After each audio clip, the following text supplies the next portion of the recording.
Oke, baiklah. Saat ini kita akan mengikuti satu acara yang sangat luar biasa, yaitu seminar kesehatan ginjal yang berjudul Penyaring Automatik yang Super Ajaib. Nah, tapi sebelum itu saya akan memperkenalkan terlebih dahulu dosen kita yang akan membawakan seminar kesehatan ginjal. Nah, dosen kita ialah Sir Regen Jimmy Mandias, SCAP MM MSN. Sir merupakan dosen Fakultas Keperawatan di bagian profesi. Nah, untuk sarjana atau S1, Sir ditamatkan di Universitas Advent Indonesia atau biasa kita tahu adalah UNAI. Kemudian Sir ditamatkan S2 di AUP di Adult Health. Nah, Sir bekerja di Rumah Sakit Advent Bandung di ruang operasi dan saat ini di Unclub pada tahun 2009 sampai 2021. Oke, baiklah saya mau memastikan apakah Sir Regen dapat mendengarkan suara kami dari studio? Ya, bisa didengar dengan baik. Oke, baiklah, Sir. Untuk waktu dan kesempatan kami serahkan kepada Sir Regen. Oke, terima kasih untuk Senat Fakultas Keperawatan yang sudah memberikan kesempatan kepada saya untuk membawakan seminar pada pagi hari ini. Selamat pagi untuk kita semua. Senang sekali kita boleh berjumpa walaupun hanya melalui virtual, dan pada pagi hari ini saya ingin membawakan satu topik yang mungkin teman-teman sudah melihatnya di brosur, yaitu mengenai penyaring automatik yang super ajaib. Oke, boleh saya tahu apakah slide saya sudah muncul di screen teman-teman? Boleh mengangkat tangan? Oke, ya, terima kasih. Baik, teman-teman, kalau kita melihat judul ini, kira-kira apa yang ada di dalam benak kita? Kalau kita dari latar belakang kesehatan, kita pasti langsung berpikir, ini hubungannya dengan ginjal. Ya, betul. Kita akan coba untuk melihat sedikit suatu organ yang super ajaib yang Tuhan sudah ciptakan ada di dalam tubuh kita yang bekerja secara otomatik. Mari kita lanjut.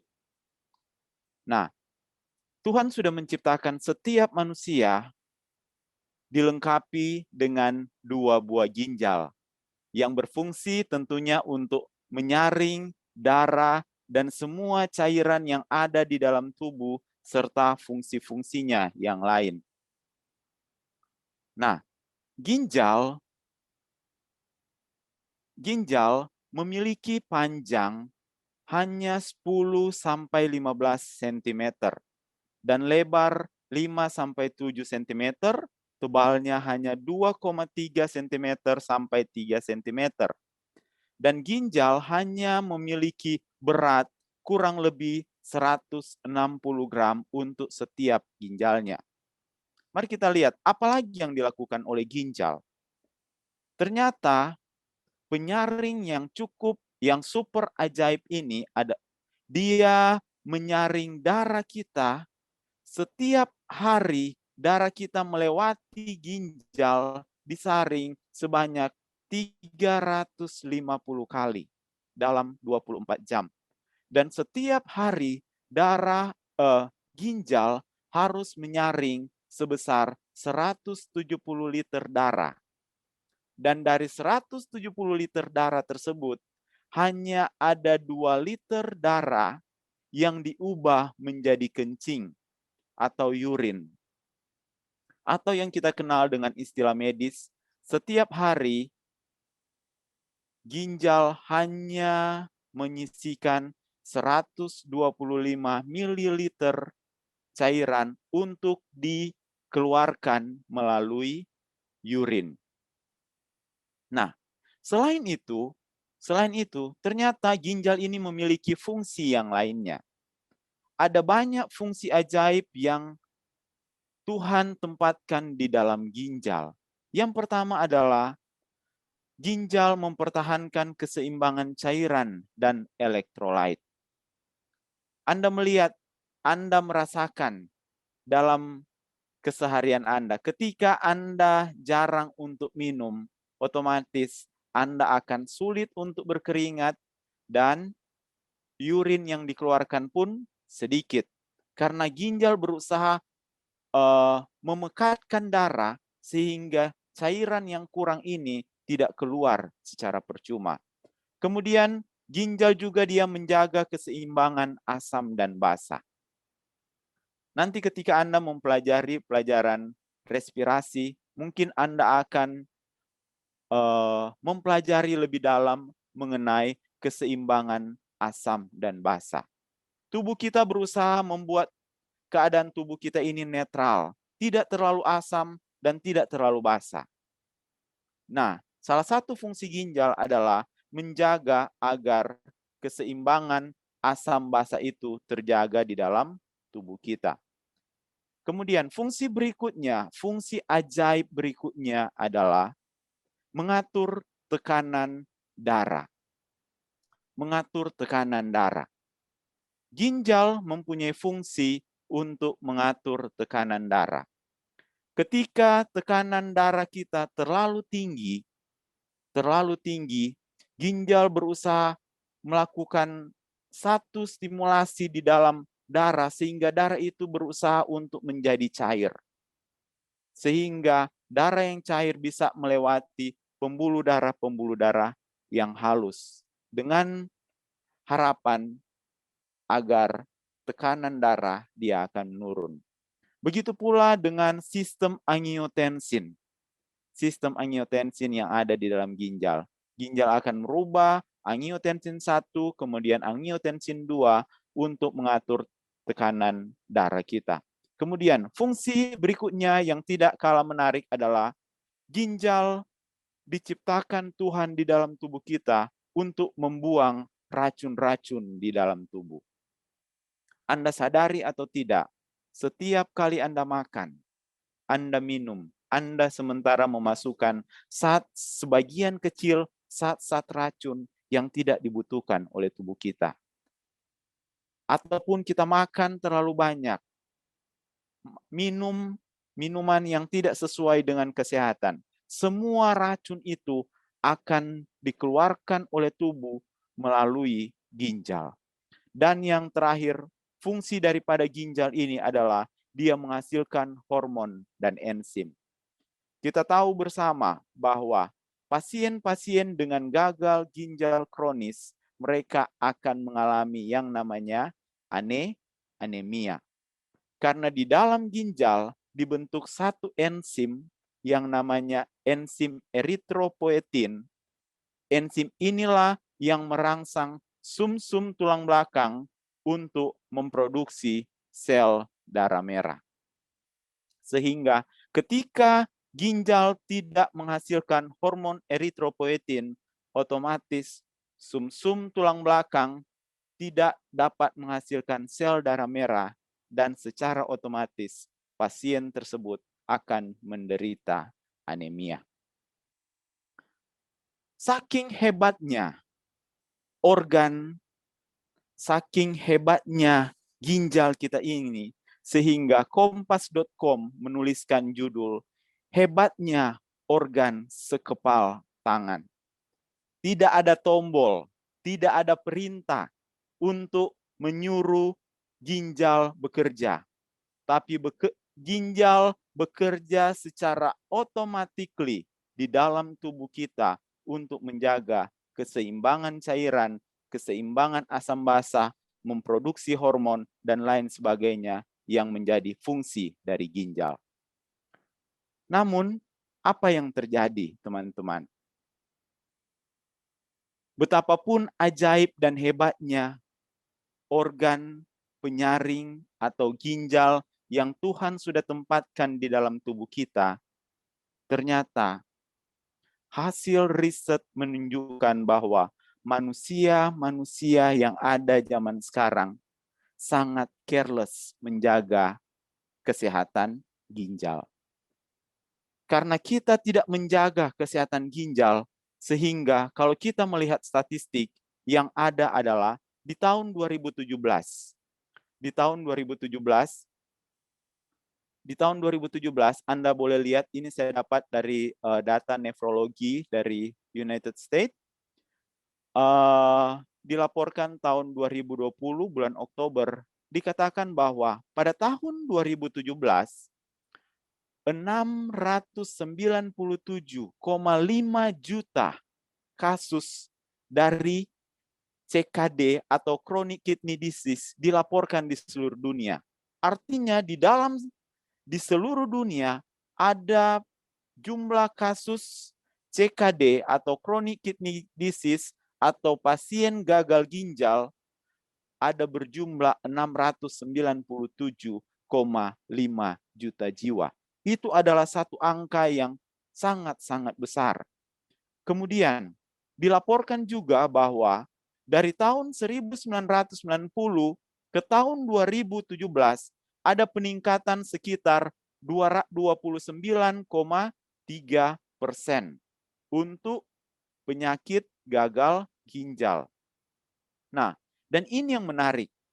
Kalau Anda lihat tulisan hitam di sana, dikatakan bahwa kalau yang biru ini adalah penyakit gagal ginjal, yang hitam adalah penyakit pasien yang meninggal karena penyakit ginjal. Dari 697,5 juta jiwa, ini untuk tahun 2017 setiap tahunnya. Nah, dari 697,5 juta jiwa, ternyata di tahun 2017 ada 1,2 juta jiwa yang meninggal karena penyakit ginjal. Dan yang lebih menariknya lagi adalah kalau jumlah penderita yang menderita penyakit ginjal meningkat dari tahun 1990 ke 2017 hanya 29%, namun yang meninggal adalah 41,5%. Itu jauh lebih besar. Kemudian, menurut United States Renal Data System, saya lihat ini 3 hari yang lalu, dan mereka yang paling update itu tahun 2018, ternyata insiden di Amerika sendiri untuk tahun 2018 ada 131.636 pasien yang menderita end-stage renal disease. Ini hanya end-stage renal disease, bukan end-stage, artinya sudah stage yang terakhir. Pasien-pasien yang cuci darah, tidak termasuk dengan penyakit-penyakit ginjal yang lain. Ada 131.636 pasien.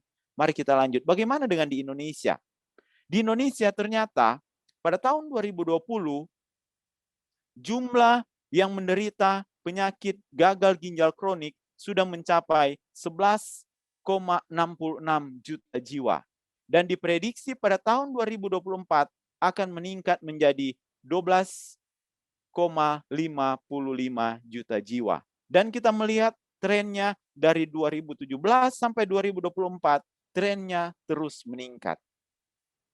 Nah, ini Anda boleh baca sendiri untuk apa yang terjadi dengan pasien-pasien gagal ginjal. Nah, di sini Anda boleh lihat bahwa ternyata di bagian tengah ini Anda boleh lihat bahwa 1 di antara 3 penyakit diabetes itu, orang yang menderita diabetes, 1 di antara 3.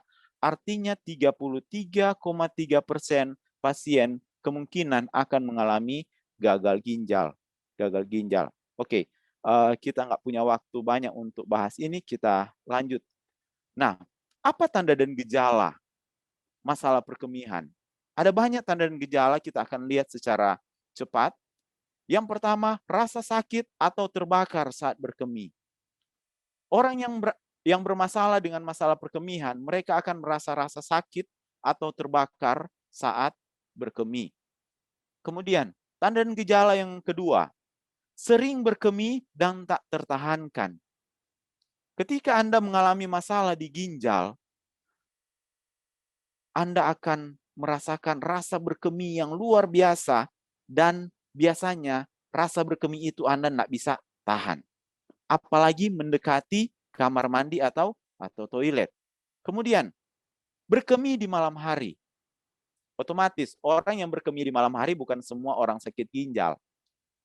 Tapi orang yang sering berkemih di malam hari, itu bisa bermasalah dengan perkemihan. Itu adalah tanda bahwa orang tersebut sementara bermasalah dengan bagian perkemihan. Kemudian tanda dan gejala berikutnya, air seni menjadi darah. Air seni berdarah, Air seni berdarah.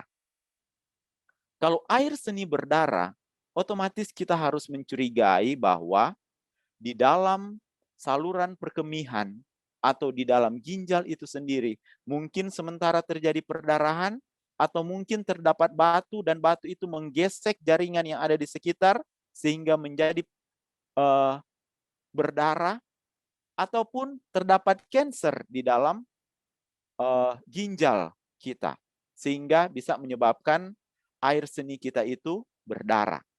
Kemudian tanda yang berikutnya adalah nyeri pinggang. Nyeri pinggang. Ini adalah nyeri yang cukup khas untuk pasien-pasien dengan masalah perkemihan. Biasanya nyeri itu akan menetap dan rasa nyeri yang luar biasa yang tidak tertahankan karena masalah ginjal. Ini bisa jadi karena batu ginjal atau infeksi saluran kemih dan lain sebagainya. Kemudian, orang yang menderita penyakit ginjal akan menderita edema atau bengkak biasanya pada ekstremitas bawah atau pada kaki. Anda boleh lihat pada gambar ini, ketika dipencet, biasanya dia tidak akan kembali.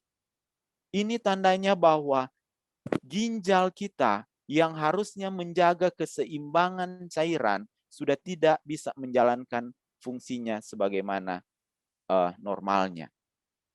Dia sudah bisa membuang itu kelebihan-kelebihan cairan, sehingga itu cairan itu akan keluar ke daerah-daerah ekstrasel atau di luar sel, dia akan masuk ke jaringan dan jadilah seperti yang ada di gambar saudara. Nah, teman-teman boleh lihat slide berikutnya. Pasien yang mengalami masalah dengan perkemihan biasanya akan menunjukkan hipertensi. Kita sudah bahas di awal tadi bahwa fungsi daripada ginjal adalah menjaga keseimbangan kita punya tekanan darah melalui angiotensin, hormon angiotensin 1 dan angiotensin 2. Nah, pasien-pasien yang mengalami masalah ginjal akan mengalami hipertensi. Kemudian, salah satu fungsi ginjal kita sudah bahas tadi adalah dia memproduksi hormon eritropoietin. Hormon yang merangsang sumsum tulang belakang untuk memproduksi sel darah merah. Sehingga pasien dengan gagal ginjal akan mengalami yang namanya anemia atau kekurangan darah. Dari mana kita tahu bahwa pasien ini mengalami anemia? Kita boleh lihat di bagian dia punya mata. Anda boleh lihat mata biasanya dia akan pucat di bagian mata dan juga kapilari refill. Nah, tanda dan gejala yang berikutnya adalah pasien akan merasakan mual dan muntah. Karena racun yang harusnya dibuang keluar, itu akan masuk di dalam peredaran darah. Dan satu-satunya cara untuk mengeluarkan racun adalah melalui kita punya muntah. Oke? Nah, namun ada juga pasien yang tanpa tanda dan gejala tiba-tiba sudah divonis menderita gagal ginjal. Sehingga banyak referensi yang menyatakan bahwa gagal ginjal adalah penyakit yang asimptomatik atau tidak terdapat tanda dan gejala. Oke, mari kita lanjut. Apa sih penyebab dari sakit ginjal? Apa sih penyebab dari sakit ginjal itu? Nah, kalau Anda melihat dari slide ini, penyebab dari sakit ginjal ada beragam macam. Ada karena darah tinggi, karena DM, karena penyakit jantung, kelebihan berat badan, obesitas, ataupun karena keturunan. Nah, tapi pada pagi hari ini saya hanya menyinggung 3 penyebab utama. 3 penyebab utama kenapa pasien bisa menderita, kenapa orang bisa menderita sakit ginjal. Dan ini khususnya di Indonesia, terlebih khususnya di daerah Sulawesi Utara, 3 penyebab ini yang menjadi penyebab utama pasien menderita gagal ginjal. Yang pertama adalah karena pasien diabetes.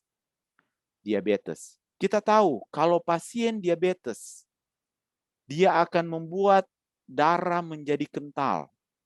Kemudian terjadi nefropati. Pembuluh-pembuluh darah di daerah sekitar ginjal atau di dalam ginjal itu sendiri ditutup pelan-pelan oleh gula yang terlalu tinggi di dalam darah, sehingga lama-kelamaan dia akan membuat ginjal kita menjadi rusak, gagal ginjal. Nah, mari kita lihat research mengenai hal tersebut. Dari United States Renal Data System, dia mengatakan, ini tahun 2018, penyebab utama di Amerika, penyebab utama orang menderita gagal ginjal, kerusakan ginjal, yang paling pertama itu adalah diabetes atau penyakit ginjal. Diikuti dengan other cause di sini dan hipertensi. Tapi yang saya mau garis bawahi ini adalah ginjal. Penyebab utama orang sakit ginjal, ternyata penelitian membuktikan itu diakibatkan karena pasien tersebut menderita diabetes mellitus atau penyakit kencing manis. Kemudian, penelitian yang dilakukan oleh World Epidemiology of Diabetes Related End-Stage Renal Disease tahun 2000 sampai 2015, mereka menemukan seperti ini. The global annual incidence of end-stage renal disease among patients with diabetes increased from, dia meningkat dari 375,8 juta ke 1.016 juta jiwa dengan diabetes, dengan pasien yang mengalami diabetes selama tahun 2000 ke 2015. Artinya ada peningkatan lebih dari 100% kalau kita melihat. Terdapat peningkatan lebih dari 100%. Artinya penyakit diabetes merupakan penyebab utama, penyumbang terbesar pasien-pasien mengalami gagal ginjal kronis atau end-stage renal disease. Kemudian, penyebab kedua adalah karena hipertensi. Teman-teman boleh lihat ini. Apa sebenarnya yang terjadi dengan hipertensi? Hipertensi terjadi ketika pembuluh darah itu mengecil atau karena ada plak di dalam pembuluh darah sehingga itu terjadi hipertensi. Orang mungkin berpikir, oh kalau orang hipertensi otomatis dia harus minum obat sehingga obat tersebut yang akan menyebabkan pasien mengalami gagal ginjal. Bukan seperti itu. Penelitian membuktikan ternyata orang yang hipertensi dan tidak mengkonsumsi obat-obat hipertensi atau tidak teratur mengkonsumsi obat-obat hipertensi, mereka yang lebih beresiko mengalami gagal ginjal dibandingkan dengan orang hipertensi tapi mengkonsumsi obat hipertensi secara rutin. Oke, kita tahu bersama bahwa hipertensi ini disebabkan karena pola hidup yang salah. Pola hidup yang salah. Nanti sebentar kita akan melihat lebih jauh lagi. Dan penyebab ketiga adalah protein hewani. Protein hewani. Oke, kita masuk. Protein hewani. Apa yang membedakan protein hewani dengan protein nabati? Teman-teman mungkin sangat mengetahui bahwa sumber protein pada umumnya ada dua, yaitu hewani dan nabati. Nabati kita boleh dapat di kacang kedelai, tahu, tempe, telur, tahu, tempe itu kita boleh dapat sumber protein di sana. Namun, penelitian membuktikan ternyata yang menyebabkan pasien mengalami masalah di ginjal adalah protein hewani, bukan protein nabati. Apa yang membedakan protein hewani dengan nabati?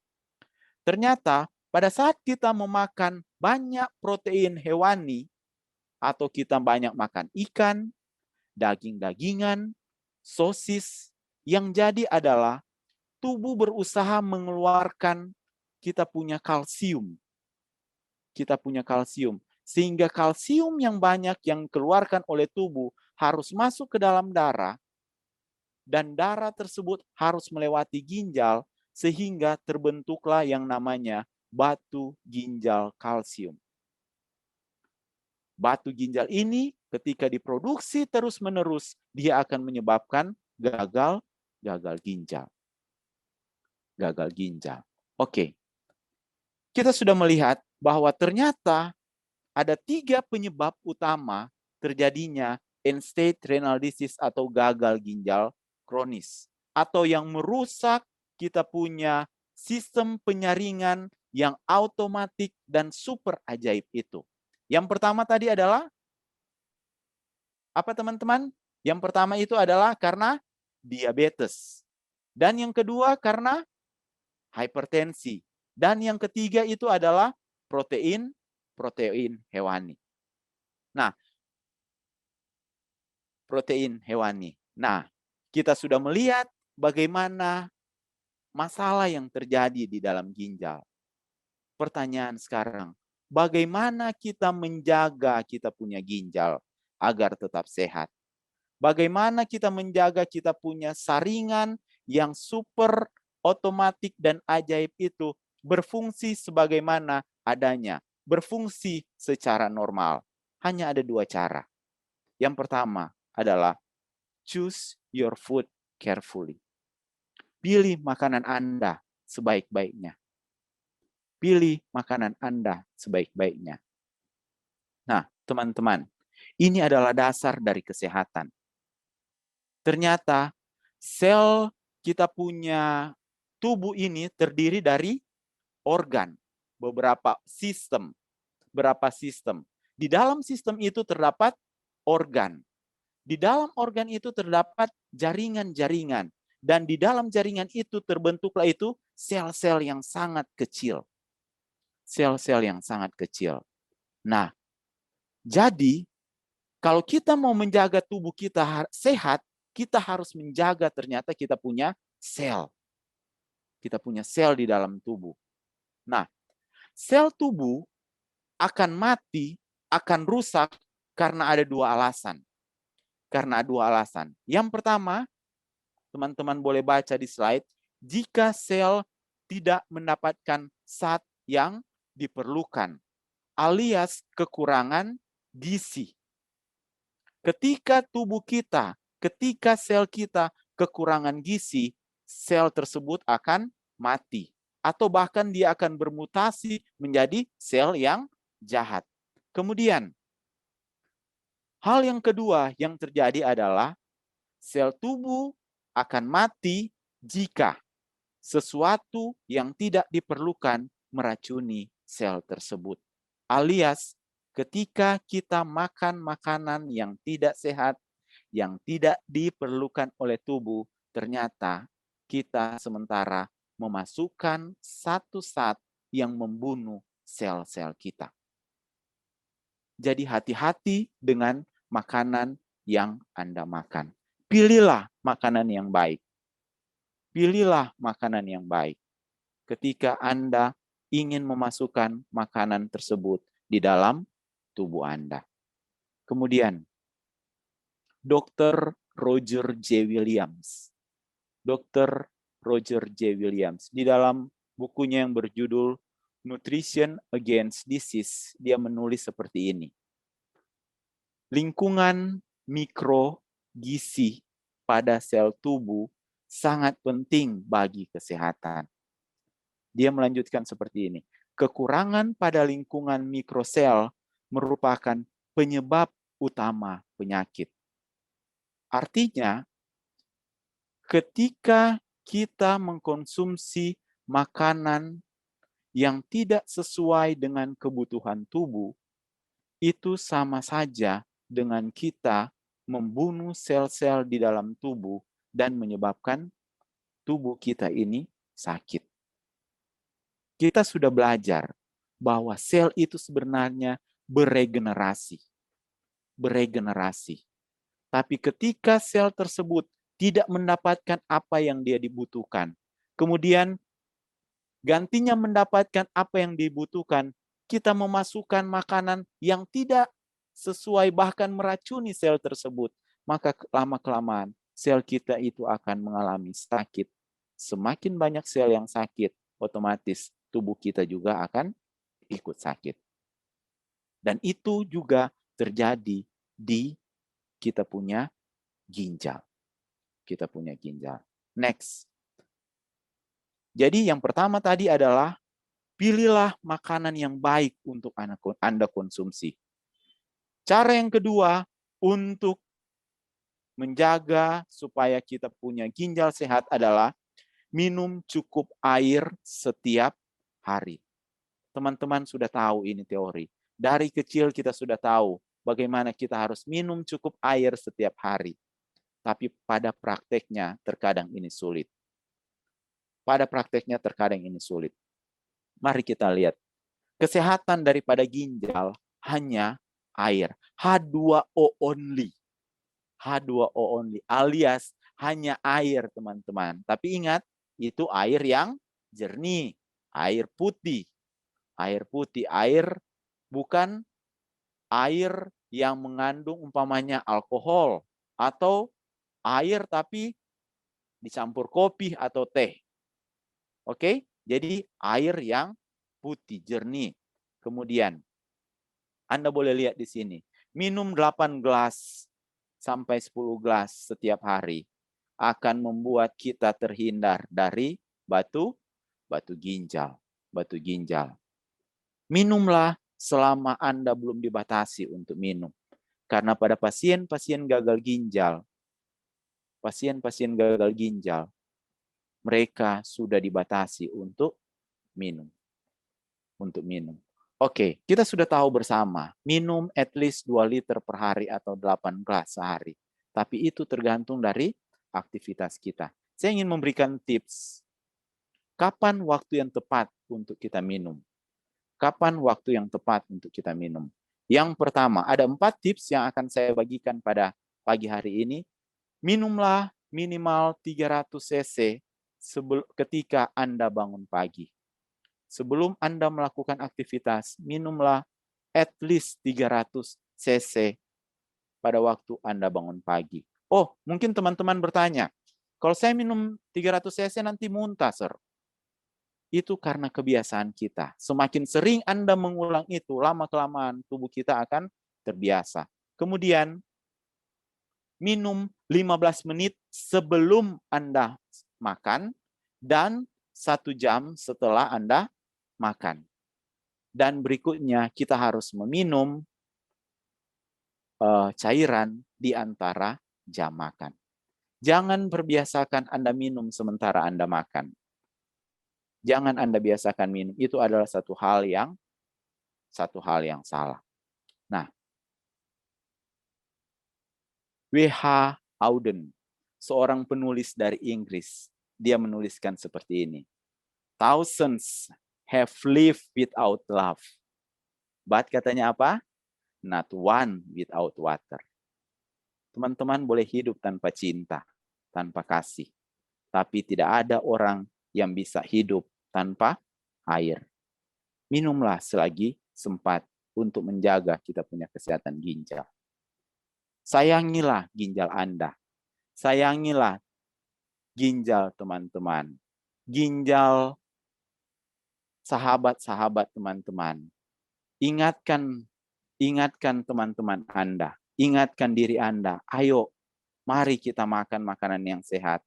Mari kita minum yang banyak untuk menjaga kita punya kesehatan ginjal. Di slide ini teman-teman boleh baca, kidney health is in your hands.